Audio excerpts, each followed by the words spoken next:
Bismillahirrahmanirrahim. Assalamualaikum warahmatullahi wabarakatuh. Kali ini kita akan membahas tentang tutorial 10 langkah membuat kemasan konstruktif ya. Nah, di materi ini kita akan membahas poin-poin ini ya. Ada 10 poin ini. Yang pertama membahas tentang net atau jaring-jaring, tang atau lidahan, 3 hook ya. Lalu yang keempat printing file ya. Di sini nanti kita akan belajar membuat file yang siap cetak ya, yaitu printing file. Lalu yang kedua ada nomor 9 ini die cut atau pound file, karena membuat struktur kemasan itu selain dicetak juga dipotong juga menggunakan mesin. Lalu kembali lagi ke nomor 5. Di sini nanti kita akan membahas tentang bleed atau kelebihan ya. Mungkin belum bisa saya jelaskan sekarang, nanti akan saya jelaskan lebih jelas lagi dengan contoh. Lalu line atau acuan ya, color atau warna, dan font gitu. Lalu yang ke-10 adalah bagaimana kita membuat file yang mempermudah proses die cut ya, atau plong gitu ya. Oke, nah di sini ada 2 contoh kemasan ya. Nanti biar lebih mudah. Jadi yang dimaksud dengan kemasan konstruktif itu seperti yang Pepsodent ini ya. Jadi kita tidak membahas tentang grafisnya, misalnya seperti kemasan keripik ini atau snack ini kan ada logonya, kemudian ada apanya ya, ada backgroundnya, ada fotonya gitu ya. Nah ini bukan pembahasan kita kali ini gitu. Nah kita sekarang membahas tentang struktur ya. Oke, ini saya hapus dulu. Nah sekarang kita lihat ke kemasan Pepsodent ini gitu ya. Nah jadi kemasan Pepsodent ini dia berguna untuk melindungi odol di dalamnya ya, atau pasta gigi di dalamnya. Pasta gigi itu kan dia cairan, sehingga dia membutuhkan struktur tertentu agar tidak tertindih, dan dalamnya nanti nggak keluar atau rusak seperti itu, sehingga perlu struktur. Nah, kemasan struktur ini kemasan yang ada strukturnya atau konstruktif ini banyak dipakai di banyak produk ya, misalnya produk listrik ya, produk elektronik ya, atau HP gitu ya. Kita beli HP, beli lampu atau bola, pasti kan ada kardusnya. Nah, itu namanya kardus yang konstruktif atau kemasan yang konstruktif. Oke, lalu untuk membahas kemasan konstruktif ini, maka kita harus tahu tentang nomor 1 ini, yaitu jaring-jaring. Jadi kalau kita, atau bahasa Inggrisnya net ya. Jadi kalau kita dulu mungkin waktu SMA atau waktu SMP gitu, kita pernah ada soal jaring-jaring kubus, jaring-jaring balok gitu ya. Nah ini sama juga. Jadi ketika kita akan mencetak produk kita ya, mencetak kemasan atau desain kemasan kita, maka kita mulai dari lembaran ya. Sama juga yang dimaksud dengan jaring-jaring waktu kita SMA atau pelajaran matematika geometri dulu ya. Nah ketika kita mau membuat struktur berupa balok ya, istilahnya sekarang ya, balok gitu ya, maka ketika kita buka jaring-jaringnya seperti ini ya kan. Nah tapi ketika kita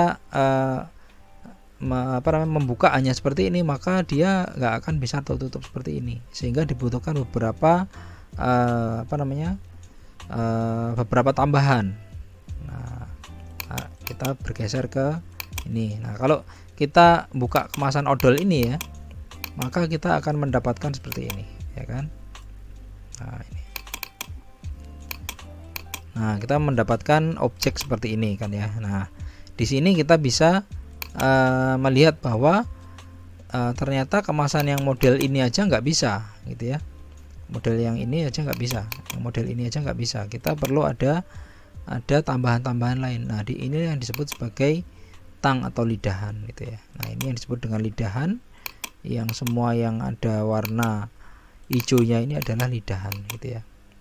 Ini istilah saya sendiri ya, untuk mempermudah aja, karena saya mencoba mencari referensi berbeda-beda ya, sehingga saya mempermudah aja ketika saya berkecimpung di dunia profesional ya atau di percetakan, sering sekali ini lidahannya mana. Nah, itu sehingga saya menggunakan istilah yang umum dipakai, yaitu tang atau lidahan gitu. Oke, setelah kita tahu tentang lidahan atau tentang tang tadi, lalu kita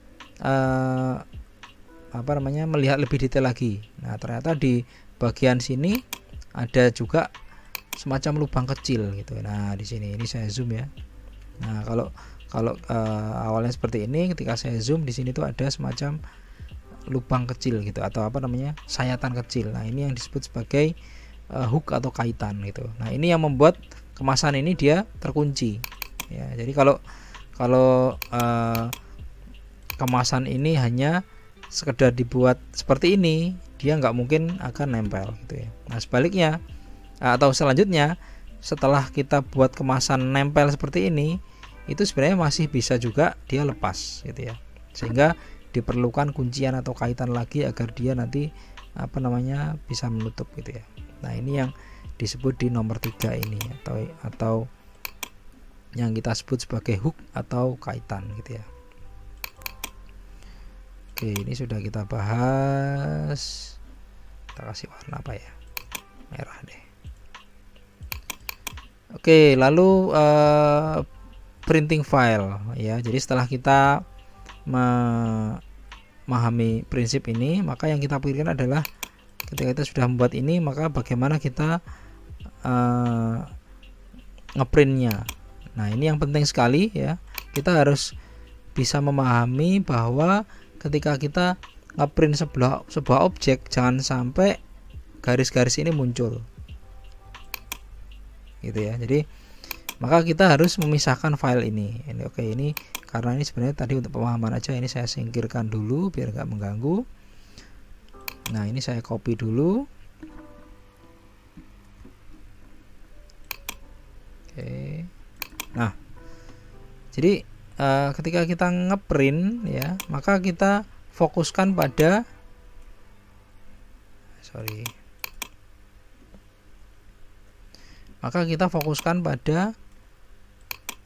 warna bloknya apa gitu. Misalnya Pepsodent ini dia ada grafisnya yang seperti ini ya, maka kita harus memasukkannya di sini secara tepat gitu. Nah,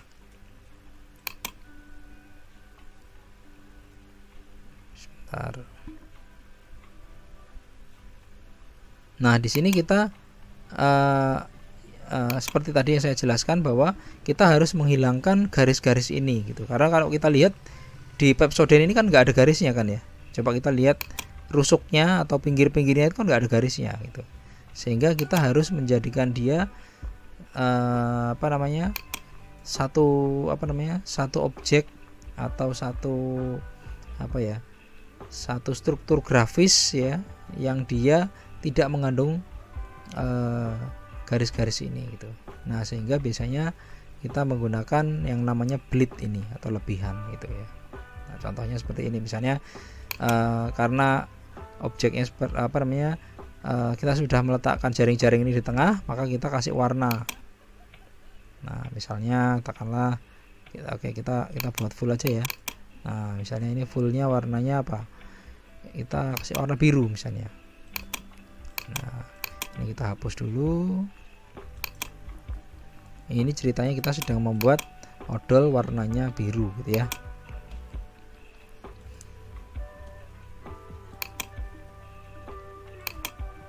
Nah, ini yang namanya bleed ya, nomor 5 ini ya. Yang dimaksud bleed itu bleed itu kan seperti darah ya. Jadi dia berdarah-darah ya, kayak misalnya mata kita berdarah gitu misalnya, maka dia menetes atau dia meluber seperti itu ya. Nah, ini juga gitu ya.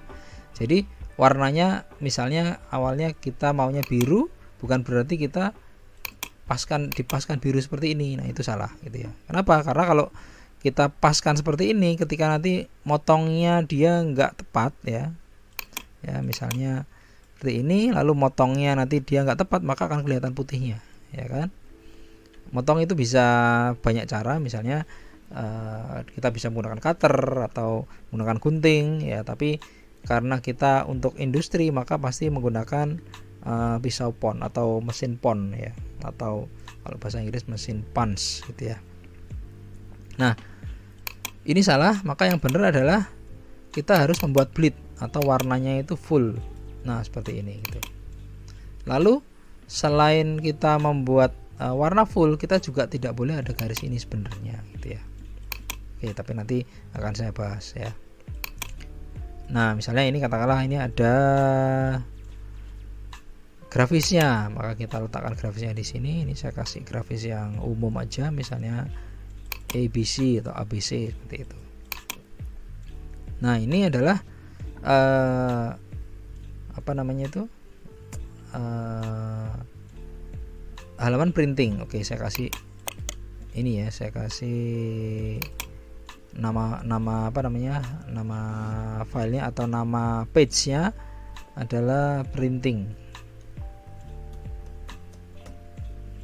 Oke, karena ini nanti akan di print ya atau dicetak. Nah, dalam hal ini karena kita untuk praktek agar mudah kita produksi sendiri, maka produksinya nanti asumsinya menggunakan digital printing apa namanya A3 atau A3 plus. Nah, di sini saya menggunakan apa namanya contoh A3 gitu ya. Lalu oke, ini saya geser dulu ya. Saya copy ya ke halaman kedua ya. Nah, ini penting ini. Oke, printing yang halaman kedua ini adalah yang nomor 9 ini, die cut ini. Die cut. Die cut ini bahasa Inggris ya, tapi kalau kita ke percetakan biasanya namanya pond ya, POND ya. Oh ya, ini saya tuliskan juga di sini.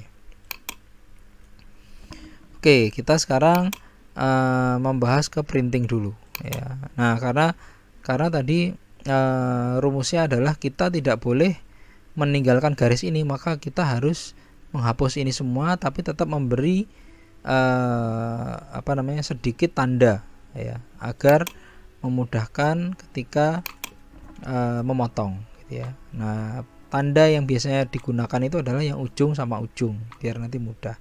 Contohnya ini misalnya di sini saya break curve apart, lalu saya potong ya, misalnya seperti ini, seperti ini.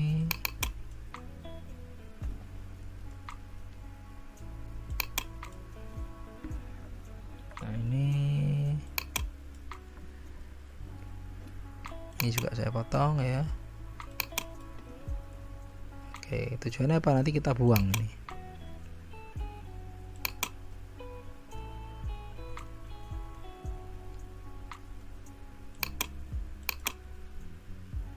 Kita buang. Oke, lalu di bawah sini juga saya ambil, sorry kayaknya biar nanti nggak bingung ya.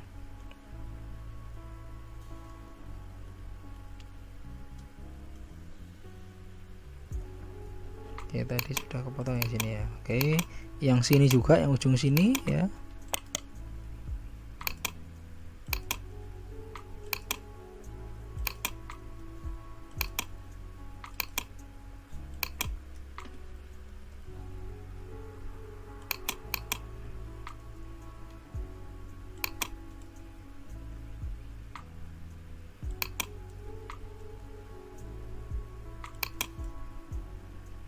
Oke, di sini saya hapus. Nah, ini intinya adalah kita membuang semua garisnya ya. Semua garisnya dibuang kecuali tulisannya sama yang sudah kita buat tadi. Sorry. Nah, ini garis-garis kita buang semuanya. Tapi ingat, ini nggak boleh geser ya. Kan kita sudah copy di belakangnya tadi itu. Oke, ini saya hapus dulu. Yang penting kita sudah membuat line gitu. Nah, ini juga kita hapus saja. Oke. Nah, ini yang disebut sebagai align. Ya, nanti akan saya jelaskan tentang align itu apa gitu. Intinya ketika kita mau ngeprint, jangan diprint sama garisnya. Kita ngeprint kondisi kosong seperti ini, tapi kita nyisakan dua titik ini. Ini titiknya bebas ya, tapi harus konsisten ya. Oke, ini area printing ya. Lalu kita ke area die cut. Ya, sorry. Ini tadi sudah saya kasih warna ya. Oke, line itu apa sih? Nah, nanti akan paham maksudnya ya. Line itu adalah tanda yang menyatukan antara printing dan die cut gitu. Ya. Jadi printing itu ceritanya dia nanti akan di-print di sebuah mesin print ya. Biasanya print A3 plus gitu ya. Karena kita sekarang prakteknya menggunakan mesin printing ya, bukan offset. Nanti offset lain lagi nanti ceritanya. Lalu yang kedua, setelah kertas ini di-print kan nanti dipotong, ya kan? Nah, dipotong itu kita motongnya nggak menggunakan cutter. Di sini kita menggunakan pisau plong atau pisau pon tadi, gitu ya. Nah, dengan mesin tadi itu filenya berbeda. Jadi kalau yang di file printing dia hanya ngeprint permukaannya aja, sementara di mesin cutting dia nanti memotong aja, gitu. Nah, yang pertama tadi, garis ini tidak boleh ada ya, jangan sampai seperti yang Pepsodent tadi kan nggak ada. Di Pepsodent ini ujung-ujungnya pojok-pojoknya ada garisnya kan, enggak kan ya, garisnya kan hilang gitu kan ya. Sehingga kita harus membuat sebuah objek atau ya sebuah desain ini agar dia ketika diplong nantinya atau di cutting dengan mesin, dia nggak terlihat ada garis-garisnya. Namun file antara printing dan die cut atau di mesin pon itu harus nyambung ya. Nah, nyambungnya itu di mana? Di dua titik ini. Ini cara saya biasanya menggunakan dua titik, tapi ada juga yang menggunakan 4 titik, seperti itu nggak masalah gitu ya. Dia lebih akurat, tapi saya pikir 2 titik itu sudah cukup gitu. Oke. Lalu kita ke warna. Nah, color ya. Jadi color karena prosesnya printing atau offset, maka kita harus ngecek bahwa ini itu adalah warna CMYK atau CMYK. Kita lihat dari color palette ya. Oke, di sini sudah CMYK. Jadi kalau CMYK ini adalah pilihan warnanya. Jangan sampai salah dengan warna RGB, karena kalau kita menggunakan warna RGB itu biasanya warna monitor warna monitor kita, bukan warna pigmen. Nah, warna CMYK itu adalah warna pigmen atau warna printing gitu. Jadi ya kita bisa ngubah apa aja warnanya, misalnya hijau atau kuning atau merah, sama aja gitu ya. Bisa menggunakan warna biru aja biar gampang, biar netral. Nah, color sudah, lalu font. Nah, ini juga penting ya. Ini font ini jangan lupa ketika kita mau ke percetakan, jangan lupa, atau percetakan atau digital printing, jangan lupa dijadikan curve, karena kadang-kadang biasanya missing font atau di sana nggak ada font yang sama dengan font kita. Nah, convert to curve. Nah, kalau udah di convert to curve, dia sudah nggak muncul lagi fontnya apa. Artinya dia mau digedein, ya nggak digedein lah ya. Maksudnya dengan curve ini dia sudah objek, dia sudah bukan font lagi, sehingga nanti nggak ada missing font gitu. Lalu ini sudah ya. Nah, lalu kita ke file die cut atau file file potongnya. Nah, ini kita sekarang ke file potongnya. Nah, di sini kita harus tahu mana garis yang untuk memotong dan mana garis yang untuk menekuk. Nah, jadi di pisau nanti kalian bisa browsing sendiri ya. Mesin pon itu seperti apa, proses die cut itu seperti apa gitu ya. Nah, jadi die cut itu dia ada 2 macam pisau. Yang satunya pisau untuk memotong, lalu satu lagi pisau untuk menekuk ya. Dia hanya membuat satunya memotong sampai habis, atau ada lagi yang dia itu half cut atau setengah potongan, biasanya itu untuk stiker. Ada juga dia itu hanya untuk ngedrag aja, tuh hanya untuk memberi goresan agar mudah ditekuk gitu atau mudah dilipat. Nah, di sini saya membedakan ada cut and fold atau potongan dan tekukan. ya. Nah ini. Nah jadi kalau kita lihat di kemasan ini misalnya ya, kemasan Pepsodent ini di bagian tekukannya di sini kalau kita balik pasti di sana ada keratannya gitu. Nah keratannya itu memang sengaja ditandain oleh pisau agar pekerja atau tukang lipatnya itu mudah ngelipatnya ya.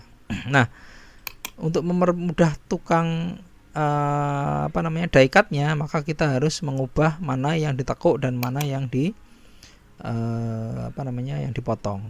Nah di sini saya menggunakan warna misalnya ya, karena ini bagian tekuknya di sini, maka misalnya saya menggunakan warna pink misalnya seperti itu. Ini juga kita ganti dengan warna pink ya. Ini kelihatan kayak warna pink ya, atau mungkin oke nggak apa-apa warna pink aja ya, nanti biar tahu bedanya ya. Warna ini berarti nggak usah ini. Nah gini, lalu ini warnanya pink juga ya.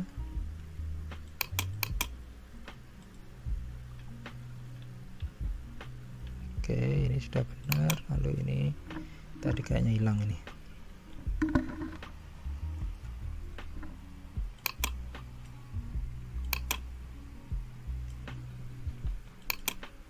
Snap to object ya, ini snap to object agar memudahkan meletakkan titiknya itu ke garis ya secara otomatis. Oke, ini karena dia potong maka saya ganti warna hitam. Nah, gini. Oh ya, terus ini juga karena ini die cutting ya, maka tidak perlu warna dia. Ya, ini di sini juga nggak perlu warna. Di sini nggak perlu warna. Semua putih aja nggak masalah. Gitu. Nah, tapi di sinilah yang penting. Kita harus tahu bahwa ini itu warnanya apa. Ya, misalnya di sini ini itu nanti dipotong atau ditekuk. Nah, di sini saya membedakan warnanya hitam artinya dia ditekuk. Warna hitam itu dia dipotong, warna yang pink ini pink atau ungu ya ini ya. Ini pink ini dia nanti ditekuk. Gitu ya. Nah, ini karena dia bertumpang tindih maka saya pindah ke belakang. Nah, ini. Nah, sehingga di sini nanti tukangnya lebih mudah gitu ya. Nah, gitu. Oke, ini saya page down dulu. Saya pindah ke bawah. Nah, nanti tukangnya nanti mudah mengira-ngira atau membayangkan bahwa oh ini bakal ditekuk atau ini nanti bakal dipotong gitu, karena pisaunya nanti akan berbeda gitu ya.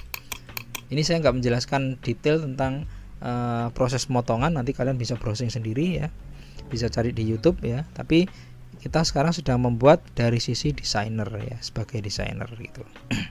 Oke, ini sebenarnya sudah semuanya ya. Jadi file ini sudah cukup ketika kalian nanti mau membuat kemasan, dengan file ini sudah cukup gitu. Nah, lalu sekarang saya balik lagi ke line atau acuan tadi gitu. Nah, kenapa ada dua garis ini gitu ya. Nah, ini ketika nanti pertama kali kita ngeprint kan jadinya seperti ini ya kan. Nah, dua titik ini sebenarnya pas dengan yang ujung sini dan ujung sini ya kan. Artinya ketika nanti tukang printing ngeprintnya kan bebas. Nah, tukang cutting nanti dia itu gimana ngepasin ketika kertasnya itu masih kosong ya. Maka dia cukup melihat pojok ini sama pojok ini aja gitu. Ketika pojok ini sama ini pas, maka nanti proses cuttingnya akan akan mudah gitu. Oke, mungkin itu dulu materi kali ini, yaitu tentang 10 langkah membuat kemasan konstruktif ya. Saya ulangi sedikit lagi tentang konstruktif itu apa, yaitu kita membuat kemasan yang di situ ada volumenya, ada kekuatannya yang melindungi objek atau produk yang ada di dalamnya gitu ya. Untuk itu maka perlu dibuat jaring-jaring ya. Nah, di jaring-jaring itu gimana caranya biar dia saling mengikat? Maka dibuatlah lidahan dan hook atau ikatan biar dia nggak mudah lepas gitu ya. Nah, setelah kita memahami itu, maka kita buatlah file untuk ngeprint ya. File untuk ngeprint itu syaratnya tidak boleh ada garisnya ya. Walaupun kita pertama proses desainnya menggunakan garis, tapi kita harus menghilangkan garisnya gitu ya. Nah, proses menghilangkan garis itu namanya adalah bleed ya, atau warnanya diperlebar gitu ya. Jadi nggak membuat warna yang pas hanya di kemasannya tadi. Lalu jangan lupa warnanya atau colornya dipilih color yang CMYK atau CMYK ya.